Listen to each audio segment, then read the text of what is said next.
My first product role shaped how I lead today. I learned about true ownership, deep business impact, and competition that goes beyond features. Working with a visionary CEO in a product led company taught me lessons that still guide me. PMs, are you embracing these to drive real impact? Are you figuring things out? Looking back, my first product role was an incredible learning experience. I had the privilege of joining the profession at a different time, and each product role was deeply strategic and business oriented. I remember those days. There was no such thing as a junior product manager back then. If you were in product, you were senior, period. Dr. Jeff Sutherland talks about this all the time. It is the essence and the most important piece of the puzzle when it comes to building a strong product. You had to understand the market, drive business impact, navigate executive conversations with confidence. You need to be that kind of person. Recently, I ran into the CEO of that company at a conference, and as we caught up, it was important to me to thank him, not just for the opportunity he gave me, but for everything I learned from him and his team during my time there. While I learned plenty from the role itself, some of the most important lessons came from watching how we built and ran the company. This CEO is a serial entrepreneur, and the company I joined was already his second successful venture. He managed to build a truly product led company, with product management being a key role. And the right product culture was everywhere. People could feel the culture. The 3 years that I spent with that group, alongside the business outcomes that I helped to achieve, shaped the way that I think about product leadership to this day. As the industry has evolved, and some of these principles, which are at the core of product leadership, have been set aside by many companies in favor of other more operation focused practices. In a way, everything that I do at Infinity and beyond, uh, all the way to close guidance of select companies in shaping their strategy and building the right product culture, is meant to bring product leadership back to where it belongs today. Based on my first experience in a world class company almost 20 years ago, I learned the valuable tools that I needed to be able to put together a set of key lessons I learned so that I hopefully can help you apply them in your role the right way. These days, calling a product manager the CEO of the product is almost guaranteed to spark a debate. Many PMs push back, arguing that they lack the authority that a real CEO has. After all, a CEO can hire and fire, control budgets, dictate company direction. A product manager, on the other hand, often has to persuade, influence, or negotiate their way forward. So, how can they be the CEO? The problem isn't the phrase itself, it's the misunderstanding of what it really means. Being the CEO of the product is not about authority, it's about ownership. First, it means you care about the results, not just delivering a set of features, but driving real business outcomes. A CEO ultimately measured by success of the company. Likewise, a great product manager measures their success not by how many things they ship, but by the impact of the things that they create and the business success of their product. That's just how it is. Second, it means that you take full responsibility for getting to the end goal no matter what. If something's blocking progress, you don't get to say, "Well, that's not my problem." The moment you accept that mindset, you've lost. Everything that affects success of your product is your business, whether it's sales, marketing, support, engineering. If something isn't working, you step in, influence, push, make it happen. You do not need permission to be a leader. I'm going to say that again because I think that's the key takeaway of this episode. You do not need permission to be a leader. Thank you. A weak product manager will wait for others. "Oh, that's the Scrum Master's job. Let's let them solve the impediment." A strong product manager takes ownership, even when they have no direct control. That's what being the CEO of the product really means. It's not about having authority, it's about earning it through relentless accountability.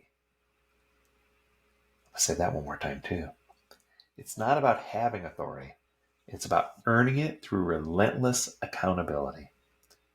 If you're the CEO of the product, then the business is your business. It's not enough to care about business outcomes in theory. You have to actively engage with teams to make them happen. And no team is closer to the front lines than business than sales. Since you don't manage sales, if you still want to make an impact, you must partner with them. And the best way to do this is to make yourself an asset to them. It starts by truly understanding their world. Make yourself an expert not only in the product and its features, but also how it lives throughout its life cycle and specifically how it works business wise. What does the sales process actually look like? Who do they meet? What makes them tick? What are major objections to what are the major objections prospects are raising? What are salespeople struggling with? What does the role of competition play? What are they doing? What does a win look like for the sales team? If you can't answer these questions about your product, then you're flying blind on what actually drives revenue, which means that you're going to have a hard time driving real impact. Understanding is not enough, though. To partner with them, they need to see that not only do you understand, but that you can help them. And there's much more to it than saying yes to every customer request. Sure, That's a bad practice and a really bad idea, of course. What you want to do is add value at every interaction, either with them or with the customers they represent. Help them understand themselves and the customers better. Gain clarity on a roadmap and market dynamics, deliver more value with existing products, and raise customer confidence that we're moving in the right direction and going the right way. If you want to earn their trust, you have to trust them back. Salespeople know things you don't about customers, competition, and the psychological levers that make or break a deal. Work with them. Learn from them. Make them your allies. Only then will you truly own the business side of your product. I recently met an investor who had backed our top competitor back in the day. Both companies had massive success since our rivalry. The competitor was acquired by a larger company in a very impressive deal, and the other company IPO'd at about twice its valuation. So it was nice to chat about these days in perspective and analyze what made each company succeed. Back then, we couldn't have done this or had a friendly conversation. Our competition was so fierce. Both companies had the best in-class products, a few levels above what other companies in industry were doing, and were constantly going head to head. When we lost deals, it wasn't because we had a bad product, and when we won, it wasn't just because of what we built. Many product managers made the mistake of seeing competition in a purely tactical way. They focus on a feature-by-feature comparison. Who has what? What are we missing? What can we build next to win? Some people are tired of winning, but understanding competition is much bigger than that. First, you need to identify real competitors. They aren't necessarily the companies listed in the industry report, right? They're the ones that actually go up against in the field, the ones your sales team keeps mentioning in passing, the ones you're losing deals to, and the ones your customers are evaluating alongside you. They don't even have to be in your category. Many companies, especially startups, that aim to invent new categories, compete against products from other categories or even homegrown solutions. The question that you're trying to answer and that your customers are asking themselves in this case is not why they prefer you over your direct competitors, but which approach to take in solving their core problem. Next, you have to understand why people are choosing other products over you.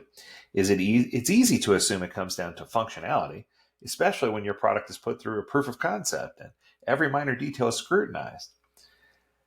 But that's only part of the story. Even if they tell you that they chose them since they like their UI better, people aren't buying features. They buy value, they seek confidence, relationships, and alignment with their goals. I'll never forget that one executive told us after choosing our product over the competition. I didn't pick you because of your product. I'm going to break your product. But when I do, I know you'll fix it. And you'll grow, and I'll grow. And together, I feel like the sky's the limit for us. To make a real impact as a product leader, you have to go beyond product. Make yourself the CEO of the product. And even if no one asks you to, add value and drive business success in everything you do, so that the ripples it creates by your leadership reach everyone in the company. So throw a pebble in the ocean and make a wave. That's going to do it for this episode. I hope it helps you. If you have a topic you want us to discuss, learn more at AgileDad.com. We'd love to hear from you. And as always, we encourage you to stay healthy, stay well, and stay agile, my friends. Until next time, do take care.